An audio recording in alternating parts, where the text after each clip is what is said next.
Hello, my name is Annika, and today I'm doing my demonstrative learning assignment.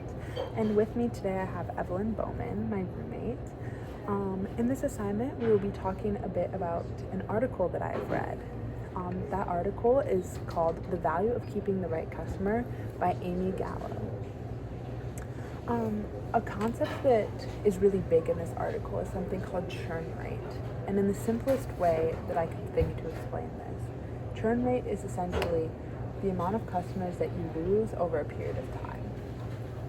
So that period of time could be monthly, it could be quarterly, it could be annually. And the reason that churn rate is important is because companies can be more successful when they keep their customers rather than having to go out and seek more and more customers. It can be really, really beneficial to keep the ones that you have. All right, so what can churn rate do? Churn rate helps to detect that something in the company is not right and needs to be fixed. These thing needs to be fixed in order to increase customer satisfaction and keep them and have them stay at the company. The article also went in to show an example of a company who successfully used churn rate to not only be reactive but proactive. That company was a thing called HubSpot, and this company successfully used churn rate to predict that customers were going to leave and change those actions before it was too late, which I thought was really cool. That's really interesting. Yeah. So lastly, the last thing that this article talks about is it talked about some common mistakes that a company might make when using churn rate. Some things it talked about was focusing a bit too much on the number and not so much about the cause of why you're losing customers. In addition to that, it's fixating on the perfect churn rate. No company is going to have one set churn rate for them. And so you just kind of have to know what's right for your company and not get too caught up on it. Another thing that it can do is that sometimes people will continue to use ineffective methods of attracting customers when something needs to be changed. And the final thing that this article talks about is the possibility that it's not just churn rate, but the fact that your company is attracting the wrong kind of customer.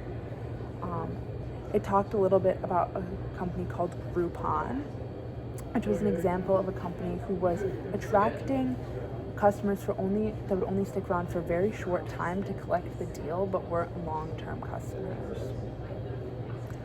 So to conclude, this article talks about how companies should focus not only on the churn rate, but also on how to retain the right customer for the long haul. Interesting. Yeah. All right. So, do you have any questions for me? Yeah, why did you decide to read this article? Yeah, so I thought that this article was really interesting because right now in my class, Introduction to Entrepreneurship, we're talking about customers. And so I wanted to kind of learn a little bit more about customers and dive a little bit deeper into it, just because I feel like it's been a common occurrence that one of the most important things about a company is the customers of that company. If you don't have customers, your company is not going to be successful. Yeah. But what about companies like Spotify?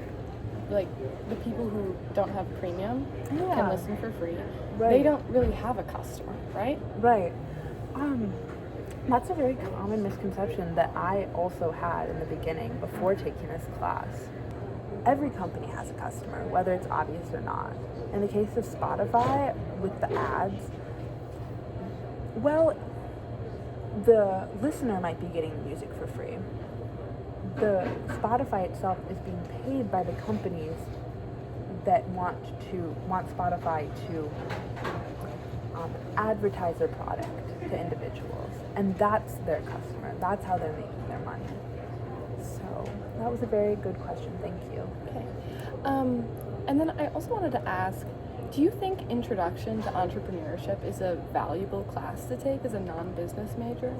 Yeah. So that's a really good question. I think that it is. Well, on the surface, it might not seem as though it is. I feel like I've gained a lot more knowledge,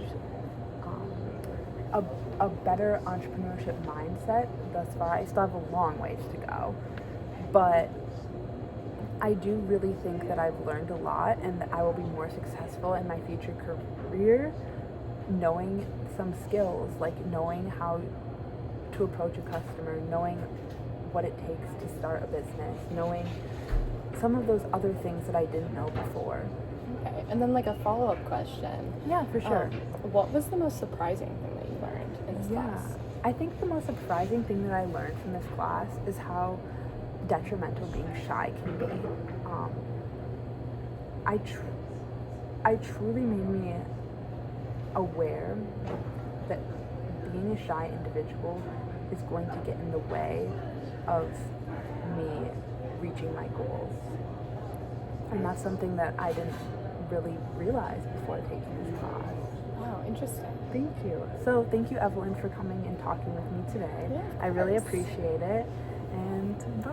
Bye. Hello, I'm back. I'm back to reflect a bit about the conversation that I had with Evelyn previously. In that conversation, we had talked about an article that I had read called The Value of Keeping the Right Customer by Amy Gallo. It was a really great article that I would definitely recommend.